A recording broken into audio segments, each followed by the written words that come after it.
Space Hulk. Don't be that guy. Come on, it's... Werner, fine. Go ahead. Going to mute my mic.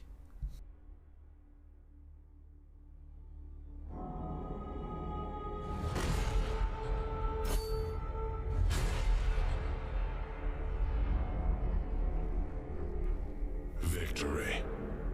That is what the preachers cry from the spires of their temples.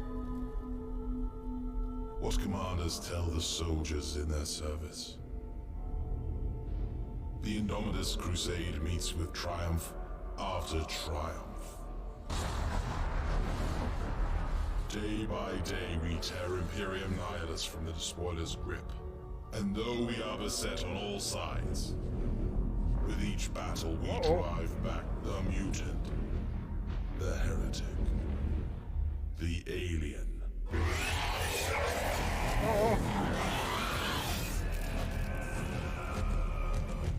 As I speak these words, our forces engage the remnants of Leviathan.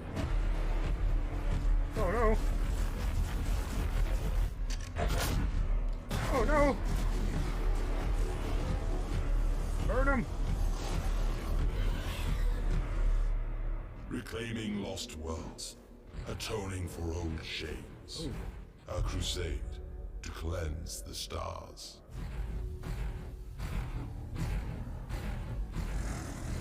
I bet this is Taking gonna the be fight 10th. to the enemy.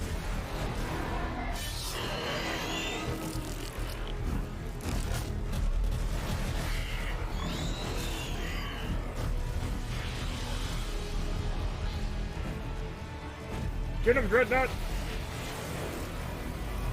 Light him up!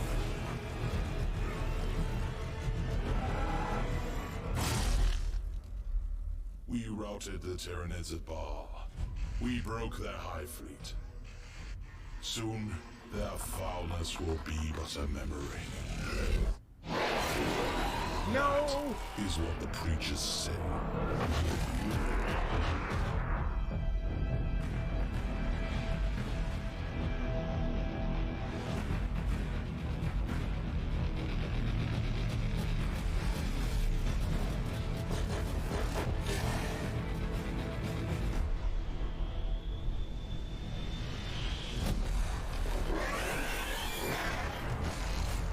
Belief will not save us.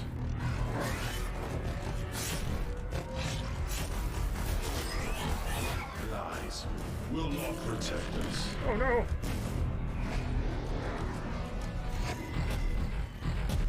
But it is our hope that will damn us.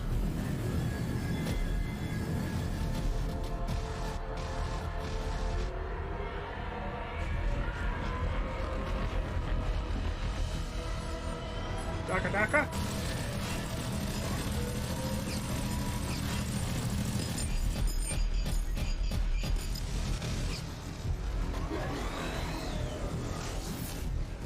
Oh!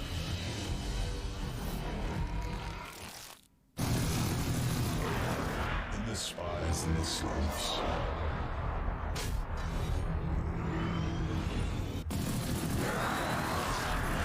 Oh! You guys gonna need some Neosporin?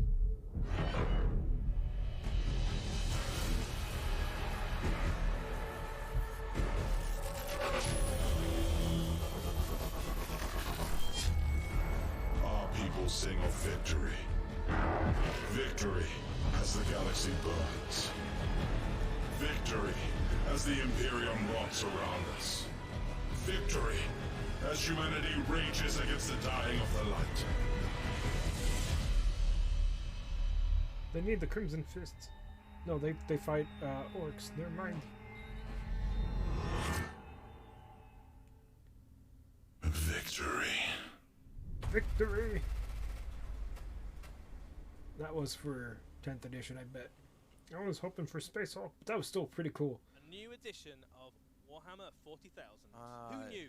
Who knew? Nobody called that, Nobody. actually. Nobody It had was any idea. so good. I gotta tell you, growing up my whole life as a fan, there's something about the grim, dark 41st millennium that when you watched, and it was beautiful and it was stunning, but when watched Sister, Adepta Sororitas and the Ultramarines crushing some Necrons. There was a little bit of hope. There's a little bit of a glimmer. That's all gone. That's all yeah, gone. that was the grimdark 41st Millennium to a T, and that was not a happy video. it's the first time I've seen it tonight, and I am still excited at how not happy it was, actually. But I think it just gives you like a sense of the absolute horrificness of not just like facing Tyranids, which is pretty horrific on the scale of things, but just generally, Warhammer 40,000 is an absolutely awful place to be alive, even for a Space Marine. Their like survivability against poor guy got ripped in half. Is measured in it is awful. Minutes and hours. It is terrible, but it is a wonderful place to have a hobby. And why don't we let the people who actually wrote the game tell us a little bit more about it? Absolutely. I mean, we'll tell you a lot, but first. I really, really wanted the new Space Warhammer 40,000 is the world's most popular tabletop miniatures game. Oh yeah, my guy.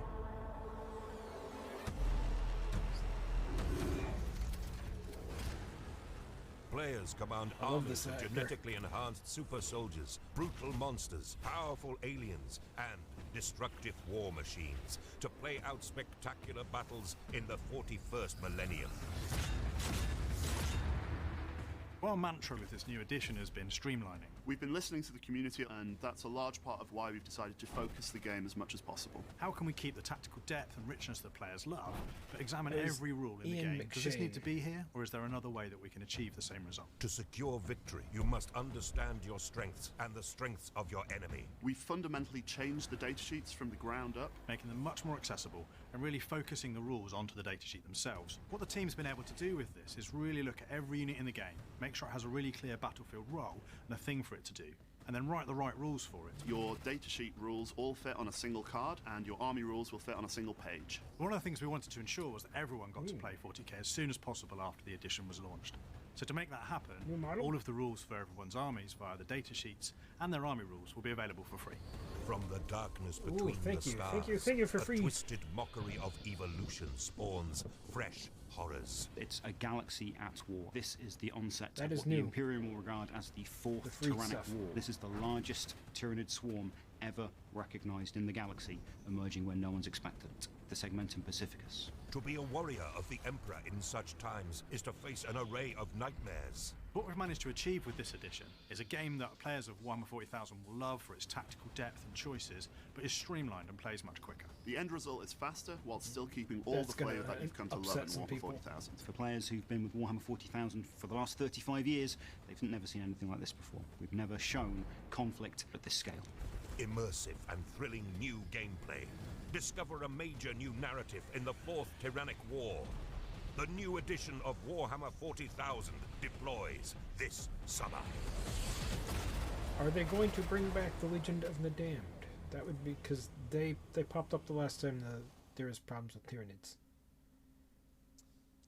So that's the Warhammer 40,000 studio had to say about some of the changes. It sounds very exciting. It's very exciting. We'll talk about some of them in depth, in fact, in this very live stream, Eddie. But it's fascinating to me because there's a whole bunch to unpack about the new edition, not least of which is what's going on with the lore of the 41st millennium, as well as what's happening with the rules. What does a streamlined is this another experience prequel, though? actually mean? Is it still the 40k we've come to know and love, as well as what do free rules mean? Because there's a lot more to that than what you might expect. There's lots of lines there thrown away which have quite big implications. Yeah, we'll take some time to get to you, but I feel like the one thing we're missing is, well, the reason we've all gotten into the hobby in the first place. Why don't we take a look at some miniatures? Shoot them all!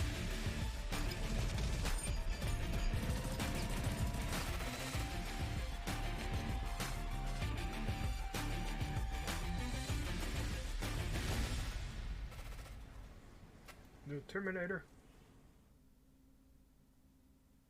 Just one. So, Terminators are back. These are the first company of the Space Marines. Each one of those chapters has Terminators. They are the best of the Space Marines.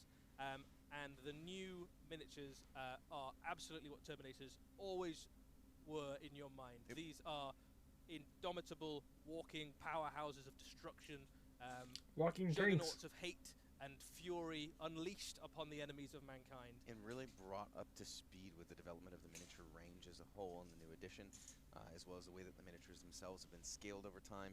And I'm especially excited because as I was watching the chat during some of the videos earlier, I saw a bunch of people saying, "Oh, I thought we were going to see new Terminator miniatures." And, well, you were going to see new Terminator miniatures, and I they want a new are Space Hulk. stunning. They do all of the justice to the original sculpts. They do all of the justice to the aesthetic and the feel of Terminators in the first place, while being brought up to the scale that really justifies what they are in the war. They stand really well in the army. They stand taller than Primaris Marine.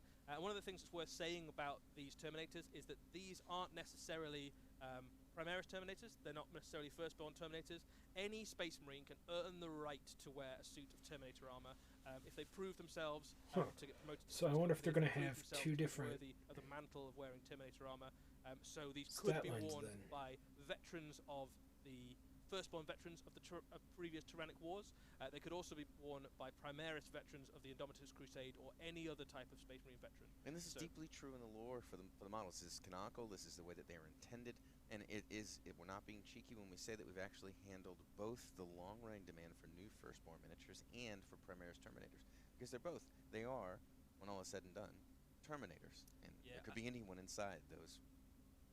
The Terminator suits themselves are relics, right? So these are thousands of years old, and even Belisarius Cawl, after 10,000 years of fiddling around with all the tech he had, couldn't improve on the Terminator suit. So they still have their Crux Terminatus with those shards of the Emperor's own armor.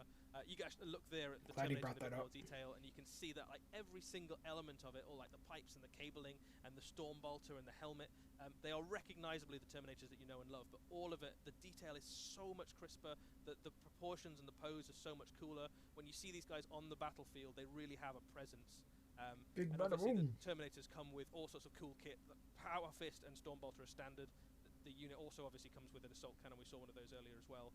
So it's just great to see such an more options besides that back in Warhammer 40,000. I can't wait to see more of them, but I feel like we need to see the other side of the spectrum as well. But first, I think it's good to highlight the difference in scale between the Terminators of old and the Terminators of today. And you can kind of see in this how their bulk and their size has not rendered the old Terminators to be tiny necessarily, but really fits much more prominently within the range of miniatures that are available for the Space Marine faction. Kind of perfectly land in that new wave of miniatures we've seen over the last several years. They look really good as well, facing off against something like the more recent Chaos Terminators, some of the kind of the bigger character models. So your something like a Primarch, maybe like Rubik Gulliman or the Lion or something like that, leading a squad of these guys. And obviously every chapter, all the main chapters we know about, have their own particular special brand of Terminator. So the Death Watch, the Archangels, the First Company veterans of the Ultramarines that have their particular beef against the Tyranids. They do have quite a beef. They've got some serious beef. But so every chapter's Terminators are cool, and these models allow you to be as cool as the Terminators always should have been. I couldn't agree more. And speaking of the beef that they have for Tyranids, we've shown you a new Space Marine miniature. Seems only fair, doesn't it? Seems only fair. New Tyranids, new bugs.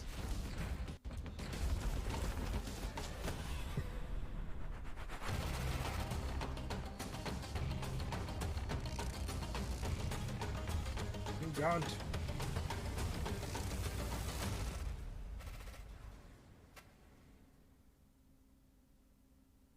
So, New Termagants. So Termagants are the most numerous forces of the Hive Mind. They spawn them out in their millions and their billions across the planets they're seeking to consume. That wasn't a the new Gaunt? Termagants are a glow up basically of the Termagants we've seen. It's also the first model I ever painted. Really? Eddie, a little known fact is that a Termagant was the first model I ever painted, and now I can't wait to paint millions more of them in a new wave. So here we are, a closer look at them, and you can see that the level of detail on these is so crisp and so lovely. And these are very much the vanguard of a new wave of Tyranids. The Tyranid faction is going to get absolutely spoiled this year. If you're a Tyranid fan, I'm not a big fan of the paint scheme. Kits. It's the most significant update to the Tyranid army we've ever done as a company. I'm excited about it as a long-time Tyranid fan as well, because there's an enormous amount of work that's been done to make the Tyranid range feel both nostalgic but also very fresh.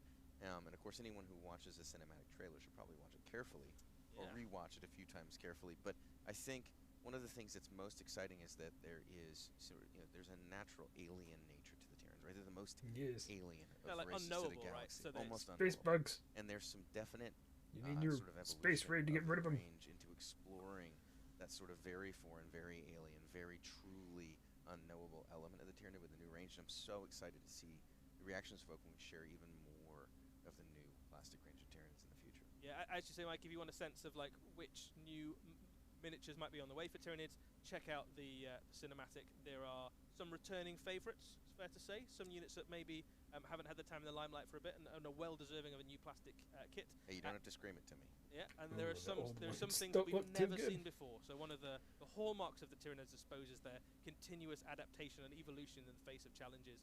And the Hive Fleet has definitely taken that on board with this latest Tyrannic invasion. And we can see here in the scaling again that while the Termagant has definitely come a long way from its very tried and true, the trusty, rusty old plastic kit, it hasn't been outscaled in the development of it. It's still the same Termagant in terms of how it fits into the range as it used to be, just with that really fresh glow up, with that really I think it's the level of detailed detail look. that really changes. So like I've got better quite detail a lot on of it. Termagants. I've got a Tyranid army. I've got about 30 Termagants painted up, I think. But I'm those looking. are rookie numbers. You gotta Absolutely. bump those up. Yeah, they were mostly just to come out of a Tervagan, I think. Was what I painted them up for. But they're so detailed. Like the level of like crispness on that model, and you can see now that like contrast on that miniature, or like a wash or a dry brush or something like that, is going to pick out all that detail really nicely. So even though it's really, really detailed, you could certainly paint those very quickly if you wanted to. Absolutely. And besides just the miniatures, there's a whole lot going on in the 41st millennium, isn't there, with the arrival of this new Tyranid range? What does that bode for us in terms of when we talk about the actual development of the universe itself, Eddie? Yeah, so the new edition of Warhammer 40,000 is the new Tyrannic War. It's the fourth Tyrannic War. That means there's going to be against new the Tyranids. Tyranid types. So what we saw at the end of the Arcs of Omen, Whatever they Return of the devour, Lion, they basically the end of that are story. able to So it create has a new really troops. solid, conclusive narrative. now that we've kind of got has a big culmination. Squats they can showdown devour between and some the other forces stuff, of the, along Nature with of Death new and the Primaris forces of Chaos. Marines. And then what we've We'll done with the probably new get edition better, is we've picked up the lens better of units. what's going on in the galaxy. We've moved it to another part. In this instant, it's the western rim of the galaxy. So if you're Western Rim. if you're familiar with your, Tyranids typically come from. they do. They come from the east usually. They come from the east. So if you're familiar with your Warhammer 40,000 lore, you'll know that generally speaking, the Tyranid invasions have all come from the galactic east, and they've kind of picked off Macragge and the Yeah, it Tower Home was worlds. always told as the beginning of this tendrils, with the Hive Fleet in theory behind it. Yeah, so what we've got now with the fourth Tyrannic War is the forces of the Leviathan. The Imperium has been fighting them for quite a long time, and they thought they kind of got their measure, right? They fought them at Baal. Broke their fleets at Baal. Yeah, they thought they might have seen the peak of Leviathan halted, and that's absolutely not true. What we're seeing now is from the other side of the galaxy, this enormous, great tendril, this sweeping mass of Tyranids, the largest invasion we've seen yet, swooping in from the other side. And it's still part of Leviathan. Yeah, so Leviathan is kind of crushing both sides of the galaxy. The galaxy is literally in the jaws of Hive Fleet Leviathan. But this galaxy is also ripped in giving half like a by sense of the giant absolute warp storm. scale and cosmic horror of the Tyranids, which everybody knew was huge, but this is like, we thought it was just coming from one direction, and actually the galaxy is completely surrounded. There are Tyranids It's coming a from all huge sides. and stunning change for me in terms of reflecting sort of the scope, scale, alien nature, and sort of almost the terminal threat that Tyranid represent. It's not an unknowable, who knows how much more it is. They're so large that the entire galaxy is now surrounded effectively. Absolutely. So the Tyranids are now the Just